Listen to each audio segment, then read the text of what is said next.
Harry, welcome to the programme. Nigel, good evening. Good evening. Before we get to the Premier League and whether they're right or wrong, just please, Harry, give us your thoughts and reflections on the passing of the Queen. Well, just such a special lady, Nigel. I go back, I remember the coronation.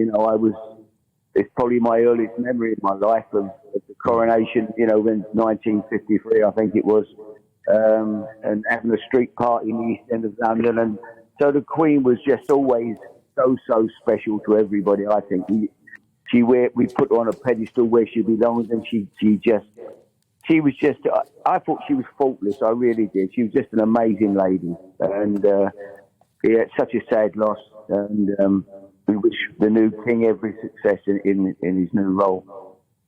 Yeah, and you've met the King, haven't you?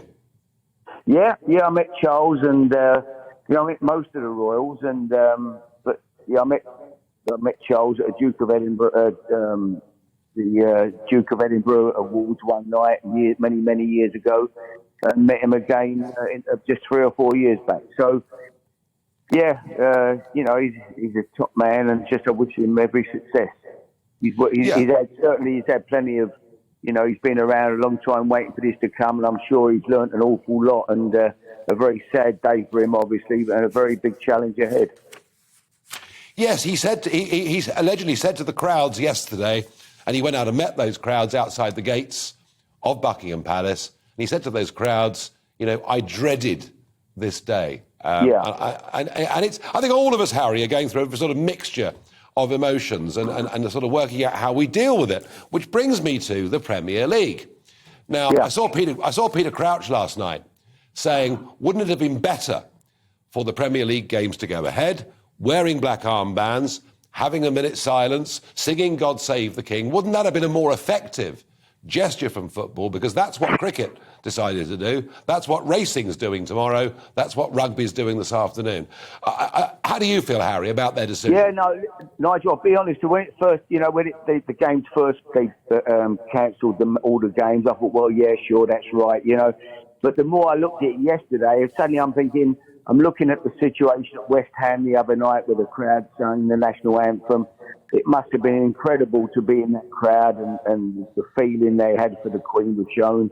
And I think it would have been great in football grounds all over the country, from Manchester United to Rochdale, from, Barnet to wherever, 2,000 people, 1,000 people, 60,000 people singing the national anthem. I think it would have been an amazing thing to have done, and would have involved so many people to show their feelings and their love for the Queen.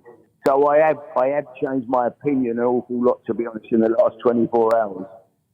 Yeah, I mean, I have to say, like you, I wasn't sure what was the right response, but actually, we have to think to ourselves, well, what would the Queen have wanted? And she would have wanted us, particularly with sport, she would have wanted us to continue. I mean, does this raise questions about the way the Premier League is run?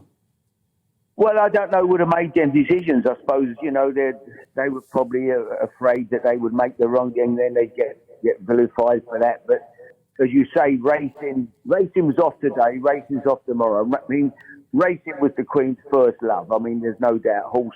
She loved horses, and she absolutely loved racing. And then I think she enjoyed her football as well. So I'm sure she would have wanted it to go ahead. In all honesty, I'm sure she'd have said, no, listen, carry on, she absolutely loved the sports. So, but I don't know, would have had obviously the Premier League have looked at it and for whatever reason decided they're going to cause a problem if they play,